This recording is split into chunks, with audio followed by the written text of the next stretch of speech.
নবম জাতীয় পে স্কেলের নতুন মোড আবারও গঠন করা হতে পারে নতুন পে কমিশন।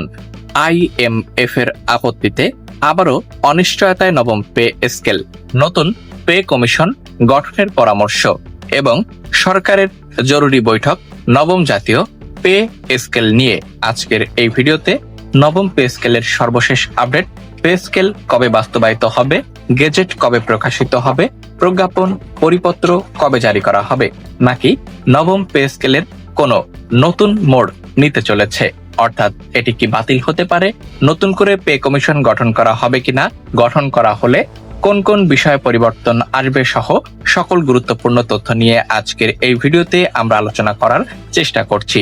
নবম পে স্কেল নিউজ 2026। অবশ্যই ভিডিওটি প্রত্যেকের জন্য গুরুত্বপূর্ণ।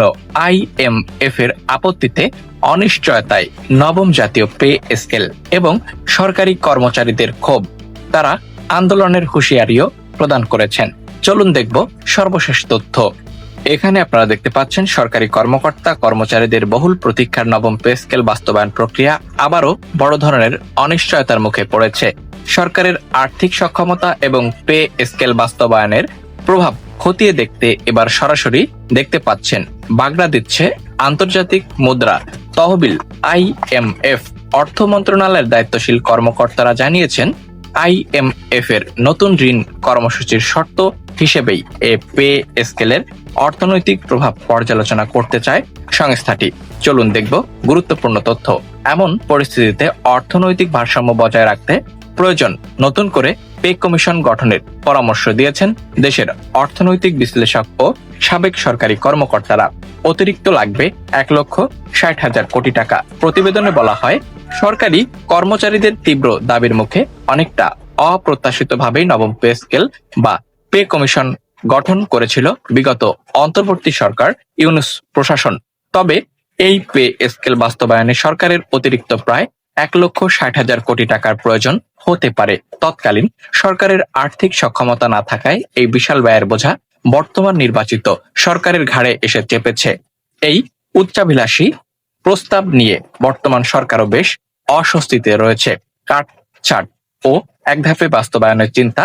চলতি অর্থ বছরের বাজেটে পে স্কেলের জন্য বাড়তি কিছু অর্থ রাখা হলেও এটি বাস্তবায়নে নানা জটিলতা তৈরি হচ্ছে। প্রথমে 3 ধাপে, পরবর্তীতে 2 ধাপে এবং এটি 1 ধাপে বাস্তবায়নের কথা ভাবা হলেও কর্মচারীদের তীব্র আপত্তির কারণে সরকার কিছুটা কাটছাট করে আগামী অর্থ বছর থেকে 1 ধাপে পুরোপুরি কার্যকর করার চিন্তা করেছিল। কিন্তু সরকারের এই নতুন উদ্যোগেই এখন পর্যালোচনার নজর দিয়েছে IMF। IMF এর মূল প্রশ্ন ও পর্যবেক্ষণ এখানে দেখতে পাচ্ছেন। নতুন ঋণ কর্মসূচি নিয়ে আজ 12 জুলাই থেকে সরকারের বিভিন্ন দপ্তর, বিভাগ ও মন্ত্রণালয়ের সাথে 5 দিনব্যাপী ধারাবাহিক বৈঠক শুরু করেছে IMF এর প্রতিনিধি দল। তো এখানে কিন্তু বেশ কিছু বিষয় তারা নজরে রেখেছে। বিশেষ করে পে স্কেল কিন্তু তারা অতি প্রাধান্য দিচ্ছে। তারা বলছে আবারও নতুন করে পে কমিশন গঠন করতে সরকারকে পরামর্শ প্রদান করেছে। কারণ অন্তর্বর্তী সরকারের যে পে কমিশন গঠন করা হয়েছিল, সেই পে কমিশন যে চূড়ান্ত প্রতিবেদন জমা দেয় অন্তর্বর্তী সরকার প্রধান তৎকালীন ইউনূস প্রশাসনের কাছে, এবং তারা যে পে কমিশনের তথ্য বা খসড়া প্রস্তুত করেছিল, সেই যে এটি কিন্তু বর্তমান সরকারের উপর এসে পড়েছে, তারা এমন কথা বলছে। তো বর্তমান সরকারও এই নবম পে স্কেল প্রদান করতে মোটামুটি হিমশিম খেয়ে যাচ্ছে। কখনো বলছে 3 ধাপে, কখনো 2 ধাপে, কখনো কাটছাট করে 1 ধাপে পে স্কেল বাস্তবায়নের তথ্য তারা প্রকাশ করছে। তো IMF তারা বলছে যে নবম পে স্কেল এখন না দিতে, অর্থাৎ নতুন করে আবারও কমিটি গঠন করতে। বলা যায় এক প্রকার অনিশ্চয়তায় নবম পে স্কেল রয়েছে। এটি আদৌ কার্যকর হচ্ছে কিনা, এটি এখন কোটি টাকার প্রশ্ন। এবং সরকারি কর্মচারীদের মধ্যেও কিন্তু এক প্রকার অসন্তোষ বা অনিয়া বা হতাশা তৈরি হয়েছে। কারণ এক পে স্কেল দিতে সরকার যদি এত তালবাহানা করে, অর্থাৎ অন্তর্বর্তী সরকার পরবর্তীতে নির্বাচিত সরকার, তারা যদি এভাবে টালবাহানা করে, তাহলে পে স্কেল হয়তোবা আশার আলো নাও দেখতে পারে বা অনিশ্চয়তায় রয়ে গেল নবম পে স্কেল। এই ছিল সর্বশেষ আপডেট।